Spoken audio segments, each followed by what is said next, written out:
Il avait fait toute la campagne avec la deuxième DB.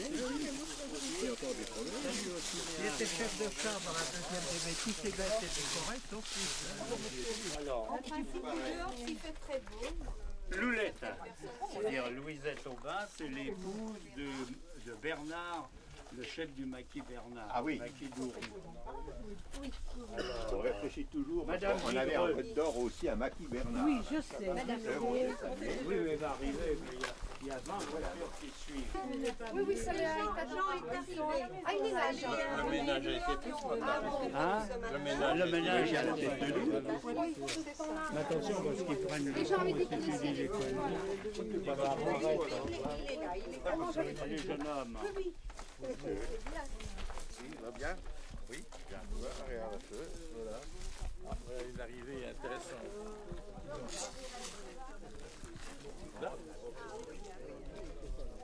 Le conseil municipal qui est en partie arrivé. Hein?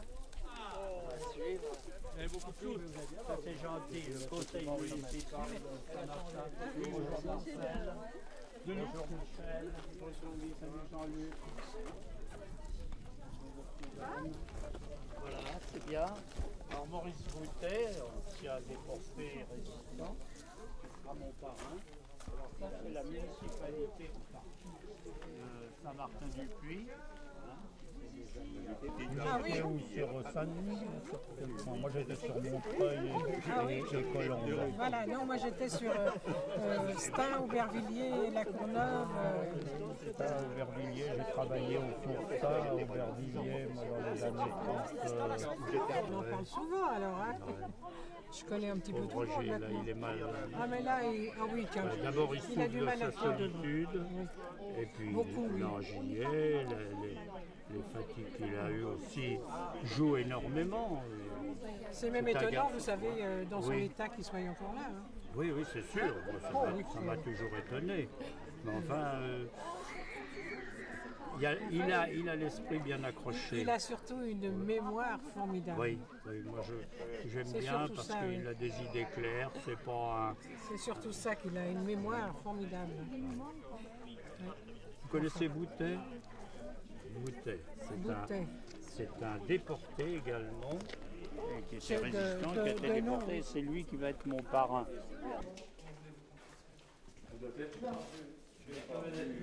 Madame Bonnard.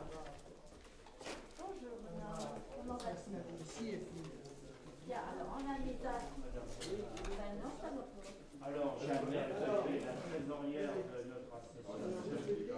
Ça se passe.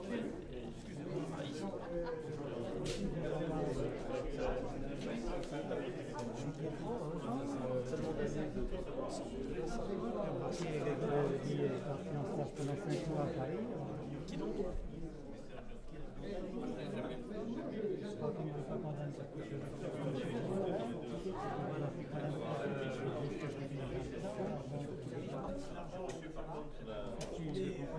La lettre d'invitation, j'ai reçu la lettre d'invitation.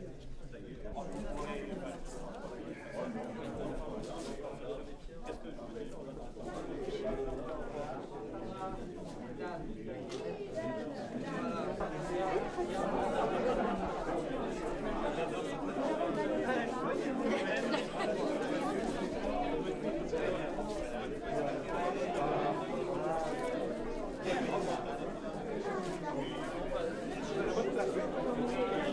Voilà, alors si vous voulez bien, on va commencer. Allez, fais entendre.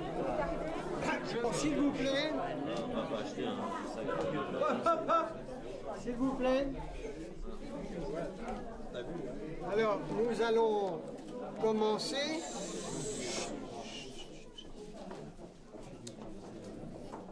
Alors, messieurs les représentants de l'État, messieurs les conseillers généraux, monsieur le représentant des membres de la Légion d'honneur qui se cache, qu'on voudrait bien voir s'approcher de nous, mesdames, messieurs, chers amis.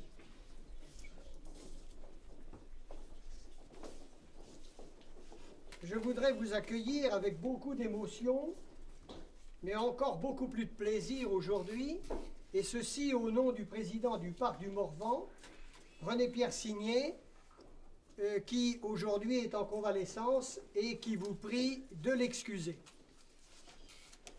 Je voudrais excuser aussi les personnes suivantes. Monsieur Bardin, président du Conseil général. Madame Morel, préfet de la Nièvre, est représenté par Monsieur Papot. Monsieur Naudin, pardon, c'était la blague.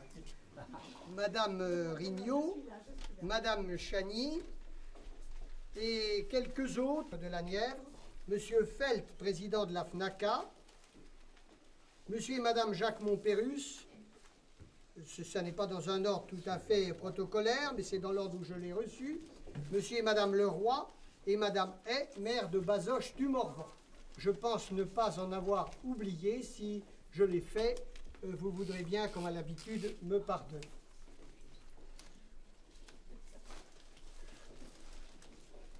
Je vous accueille aussi ici au nom d'une association dont l'existence est maintenant, je ne dirais pas longue, mais forte. L'Association pour la recherche sur l'occupation et la résistance en Morvan, qui aura 14 ans d'ici quelques mois. Cette association a été fondée par le doyen de la faculté des sciences humaines, Jean-René Surateau, et elle avait pour but de créer le musée de la Résistance à 2 pas d'ici, que vous connaissez tous, et de l'animer par la suite, ce que nous tâchons tous de faire. Cette association reçoit aux alentours de 6 000 visiteurs par an. Cette année, nous avons passé les 6 400, donc presque à la fin d'octobre. Nous ne désespérons pas d'augmenter encore. Cette association aussi représente plusieurs générations. Elle représente bien sûr les anciens résistants, les témoins et victimes du Morvan, victimes des répressions allemandes et nazies. Elle représente aussi la jeunesse étudiante qui a bien voulu venir à nous pour travailler ici et là, soit par des mémoires de maîtrise ou nous aider à l'aménagement du musée. Je voudrais saluer ces 3 générations. Nous allons remercier aujourd'hui 2 des membres les plus actifs de cette association, Madame Bonnard et Jean Longui.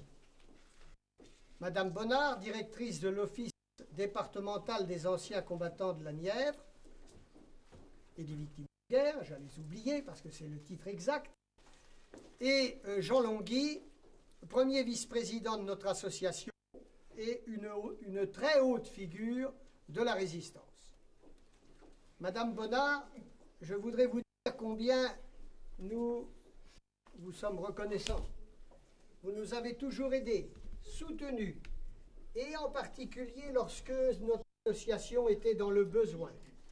Il suffisait de vous téléphoner, de vous mettre un mot, et nous avions immédiatement une réponse d'abord encourageante et presque à chaque fois positive par la suite. Vous n'avez pas ménagé votre temps pour notre association, et aussi sûrement pour toutes les autres, mais je dois le dire aujourd'hui avec force.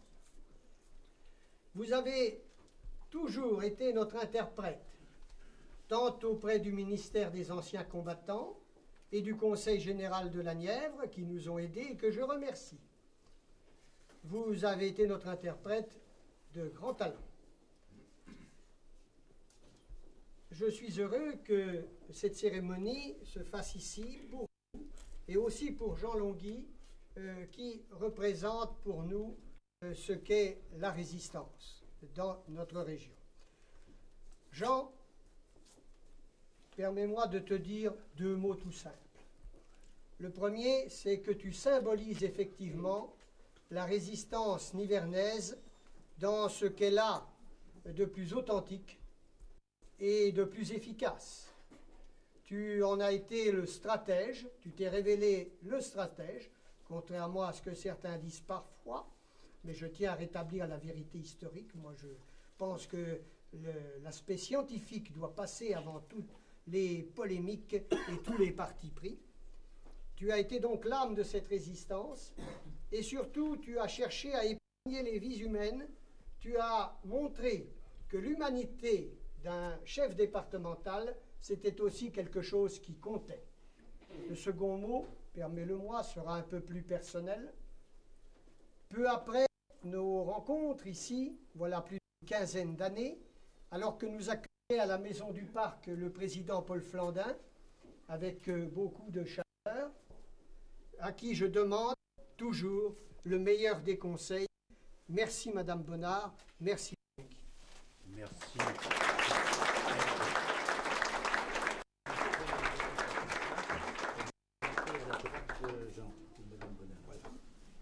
Alors je vais passer la parole maintenant à, Oui. à Jean Longhi. Pourquoi pas? Pourquoi pas? Bon, je remercie mon camarade et frère, Marcel Vigreux. Je sais que ce qu'il a dit, il le pense, et il sait qu'il peut être assuré de cette fraternité. Je suis ton grand frère, et je crois que nous pourrons encore travailler longtemps, puisqu'il doit me rester une trentaine d'années à vivre, ou quelque chose comme ça. Voilà. Maintenant, je m'adresserai à vous, Madame Bonnard, et j'ajouterai à ce qu'a dit mon camarade Marcel Vigreux, que nous, les associations, nous avons apprécié votre travail, parce que nous savons et nous avons appris qu'une fois que la guerre est terminée, il reste beaucoup de choses à régler. Et le but de cet office, c'est de régler ces choses. Et nous en réglons encore, et nous en avons encore à régler. J'ai connu les différents directeurs, depuis M. Perrin qui a commencé, jusqu'à vous, qui êtes avec nous déjà depuis plus de 8 ans. Presque un septennat. Voilà, presque un septennat. Bon, c'est bien. Et j'ai vu comment vous avez su maintenir la tradition et améliorer encore le service de votre département, puisque vous avez eu l'intelligence de nous adresser toute cette documentation dont nous avons besoin, nous les responsables, et que nous ne recevions nulle part. J'en ai un gros tas, hein, je vous le dis tout de suite, que ça encombre un petit peu mon bureau, aux grandes dames de mon épouse qui voudrait bien qu'on range un peu ça. Eh bien oui, vous avez su faire de votre bureau une section qui travaille bien. Je pense que l'amitié que vous font votre personnel en vous offrant la croix est la meilleure preuve qu'ils ont eu une directrice formidable. Et je dis que quand on a la chance de pouvoir régler avec vous des questions aussi épineuses que ces questions de reconnaissance de ce qu'ont fait les résistants, parce qu'il ne faut pas oublier que dans les ministères, il n'y a plus beaucoup de ceux qui peuvent juger avec calme, mais aussi avec certitude, des cas qui sont souvent très difficiles. Et j'en ai un que j'espère résoudre, que nous avons essayé, que nous avons tenté par 3 et 4 fois de résoudre, et qui reste, et par conséquent, je pense que nous allons encore travailler longtemps ensemble. Foi de Corse. Hein? Foi de Corse. Foi de Corse. Alors, Madame Bonnard, au nom du Président de la République et en vertu des pouvoirs qui me sont conférés, je vous fais chevalier de la Légion d'honneur. J'espère aussi ne pas faire de dégâts, parce que Prenez vous vos savez, responsabilités. les hommes, c'est très maladroit. Merci. Ma chère Jacqueline, je peux vous dire, ma chère Jacqueline, que vous êtes entrée dans notre grande famille de la Légion d'honneur. Très bien, représentée ici par le drapeau et par tous les légionnaires. Merci. Nous vous accueillons avec plaisir, avec joie. Vous avez bien mérité J'y suis sensible. l'honneur qui vous est fait. Je vais très brièvement remercier, dire un grand merci. Merci à tous ceux qui ont voulu nous faire, mon grand frère, l'amitié d'être ici aujourd'hui.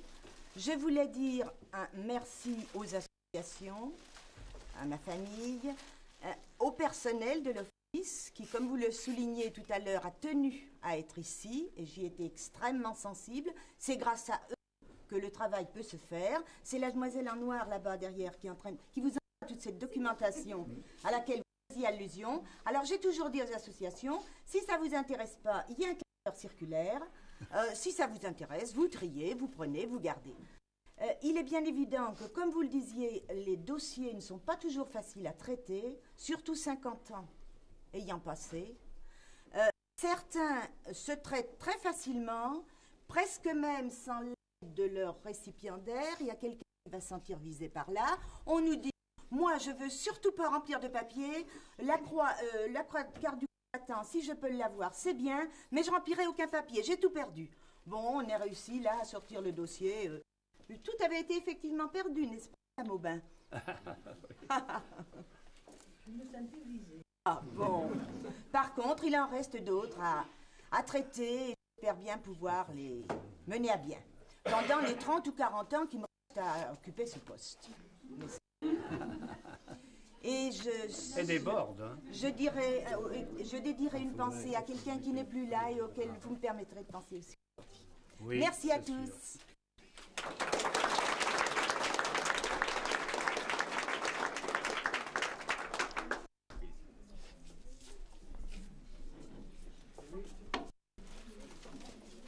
Aussi ancien professeur d'histoire, je ne l'oublie pas, et qui aujourd'hui va s'adresser à vous, et en particulier à notre ami Jean Longuy.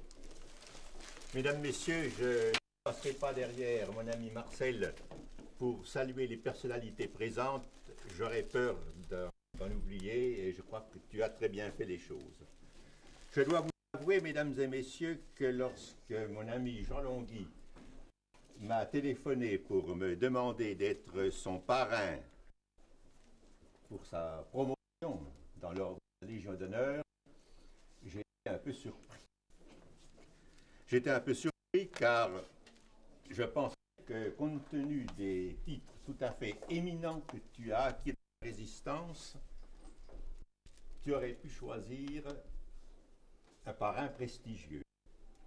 Tu m'as fait l'amitié de me choisir, je l'ai accepté d'autant plus que tu m'as expliqué quelles étaient une partie des raisons qui ont motivé ton choix. Mesdames et messieurs, dans cette salle où nous sommes réunis pour honorer un haut fonctionnaire et pour honorer notre camarade Jean Longuy, nous sommes là bien vivants. Mais parmi nous, il y a beaucoup d'ombres de personnes qui nous étaient chères, de personnes connues ou inconnues qui prennent rang sans que nous les voyions. Et quand tu m'as dit, Jean, que c'est parce que j'étais un ancien déporté et parce que ton frère Pierre était mort à Auschwitz, que tu avais désiré que ce soit un ancien déporté qui soit ton parrain, je dois dire que j'ai accepté avec beaucoup d'émotion. Jean, tu es né en 1911, bien loin d'ici, à Corté, le petit dernier d'une famille qui comptait déjà un grand frère et une grande sœur, mais une famille qui a été très vite frappée par le malheur. En 1914, tu avais donc à peine 3 ans, tu perds ta maman. Quelques mois après, ton père est mobilisé et part pour la guerre. Et vous voilà transplanté, orphelin de mère, séparé du père, transplanté hors de ton île natale, jusque dans la région parisienne, chez des sœurs, chez des tantes de cette famille venue de la Corse. Transplantation, difficultés, la guerre. En 1918, lorsque les conditions deviennent difficiles dans la région parisienne, la Grosse Bertha, c'est-à-dire l'artillerie lourde allemande, bombarde la ville, des avions allemands déjà bombarde la ville et la commune dans laquelle tu résides décide d'envoyer les enfants pour quelques semaines, les semaines de vacances, dans un lieu où ils pourront vivre d'une façon moins difficile. Et on vous envoie dans le Morvan. Tout au moins ton frère et toi, puisque ta sœur est envoyée en Bretagne, c'est-à-dire quand même bien loin de là. Et tu découvres une région, on dit être un pays rude, mais que tu vas aimer. Tu découvres une famille d'accueil, tu découvres une nouvelle maman, chose qui te manquait. Et tout naturellement, avec ta sœur, avec ta petite nièce, avec ton ami Paul Bernard, que vous connaissez plus sous le nom de Camille, lorsque viennent les heures difficiles, vous quittez Paris pour vous réfugier dans ce Morvan. Mais revenons en 1918. Lorsque la guerre se termine, lorsque le danger sur la région parisienne est écarté, vous retournez à Paris en compagnie de votre père et tu vas à l'école primaire où tu as la chance de rencontrer celui qui va devenir Camille et qui, dès ce premier âge, devient ton ami intime.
C'est plus par là qu'en haut. 2 ans, on va avoir les duplos.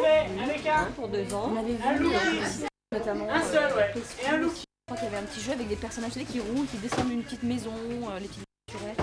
Et en revanche, aussi les déjà. Là, il a Valentine ici.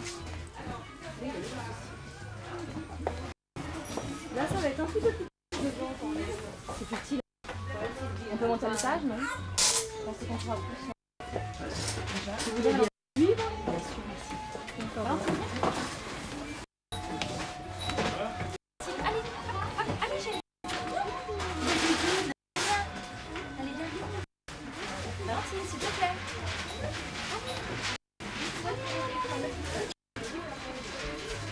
Allez, viens.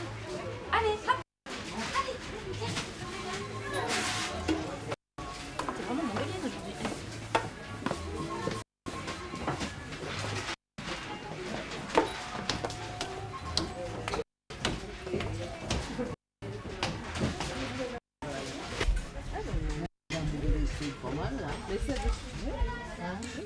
C'est-à-dire qu'après, si jamais vous voulez vraiment sur la liste et tout, c'est assez difficile pour retrouver. Si vous êtes dans un magasin que vous allez juste dire une petite boîte collector Pokémon, en fait c'est peut-être Pokémon collector, ça veut simplement dire que c'est des thèmes un peu particuliers.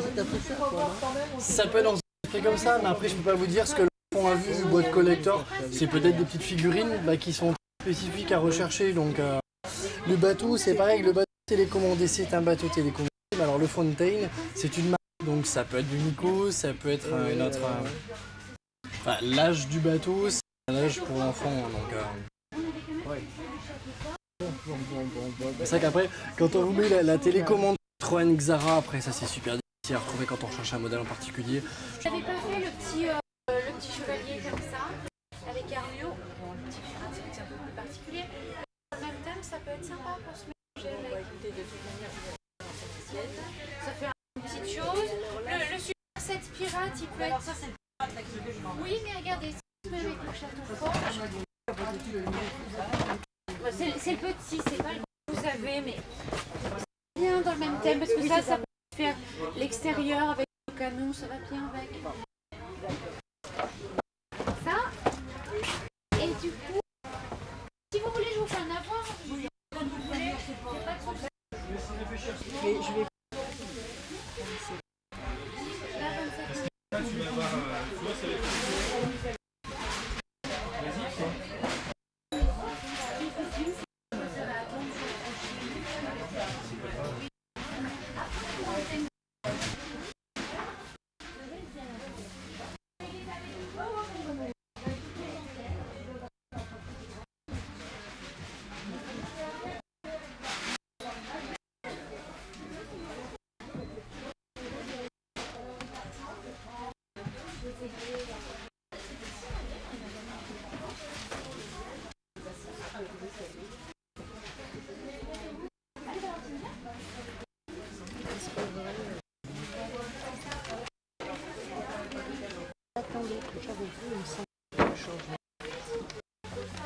Ah non.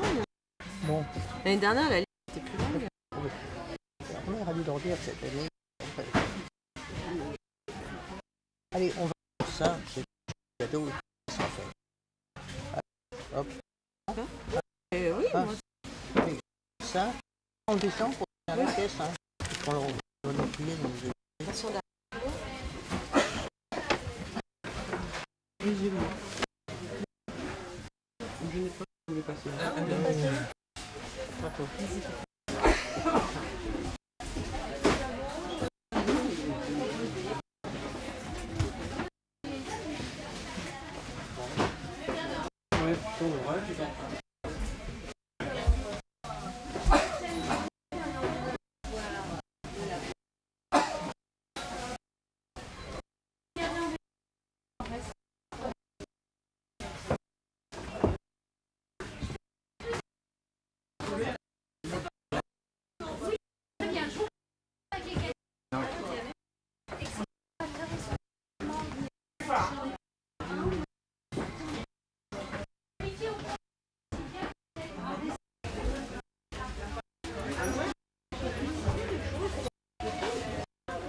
Qu'est-ce qu'il me reste? Je ne vais pas vu partir. On va regarder quand même derrière. C'est vrai que. On en fait moins. Oui. Non, non.